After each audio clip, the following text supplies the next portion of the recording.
Meet Shalini Vadhera, a global beauty and lifestyle entrepreneur. Raised in San Diego in a South Asian household, her accomplishments are nothing short of remarkable. From jewelry and fashion entrepreneur to celebrity makeup artist, best-selling author of Passport to Beauty, and guest of Dr. Oz Today and The View, to the founder of a $21 million global cosmetics company, she has made her mark in a competitive industry. And she now uses her experience to empower women around the world. I realized that nobody was really talking about global beauty.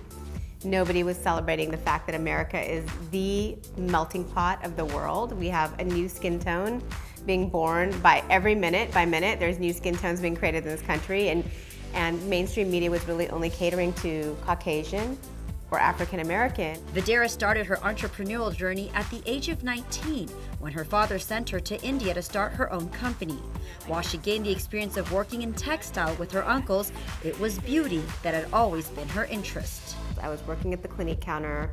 I had my very first makeover. I had no idea how to do makeup, and this was like pre-makeup brushes, so it was, here's your Q-tip and your cotton ball, you're gonna do a full makeover on this woman. And I did her makeup and had no idea what the results were gonna be. But what happened was the next day I got a bouquet, my very first bouquet of flowers delivered to me, and a card that said, "Thank you so much for bringing back my wife. She's been going through cancer," and you put a smile on her face. And that was the day that I was hooked, and I knew forever and ever and ever that there was a lot of power in looking good and feeling good, and how those two things went hand in hand. With a passion for beauty, she launched her makeup career with her big break working on The Tonight Show with Jay Leno, a stint that led to a successful career as a celebrity makeup artist. Her success then led to recognition by numerous media outlets, branding Vadhera as a multicultural and global beauty and lifestyle expert, as well as a business expert. So I launched my first brand in QVC and Sephora, and went on to launch it in Victoria's Secret, HSN, Nordstrom, Dillard's, and built it to 21 million out of my garage in San Diego, and exited that brand in 2010. But the journey, by all means, has had its share of struggles.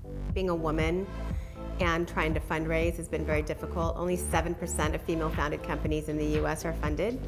Even to this day, forget my first company, but even to this day, you know, I do find that when I go into funding meetings, there is a lot of men that want to, you know, attach other things to the funding, and it's like, no, really not interested in going down that path.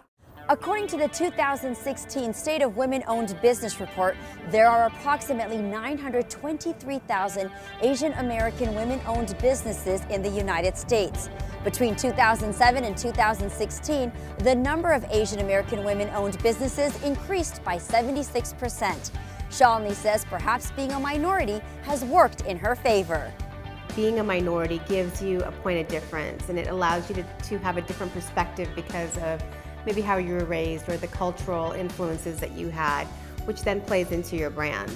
In September 2014, Vadhera officially launched Power Beauty Living, a social platform for women which shares the knowledge of top female thought leaders and experts from around the world by providing women a community of love, support, and empowerment.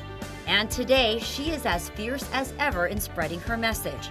Vadhera works in concert with representatives from the United Nations to bring the art of living powerfully and beautifully to emerging female global leaders and entrepreneurs worldwide. She is also on the Global Advisory Council for Impact Leadership 21 with the UN and is an advisor for Women Network. I created Power Beauty Living, and the platform for women was the lack of mentorship for women by women. I really felt that unless you were in New York and LA, there really weren't a lot of women stepping up willing to help other women in business. Her advice to other women entrepreneurs? I think the biggest piece of advice I would give to other female entrepreneurs is to really just stay laser focused on your goal. There's going to be a lot of people out there that are going to tell you every reason why it's not going to work or why you shouldn't be moving forward with this idea or that.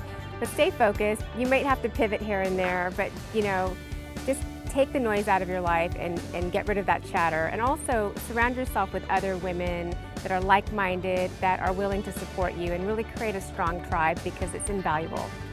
And for now, she continues to pave the way.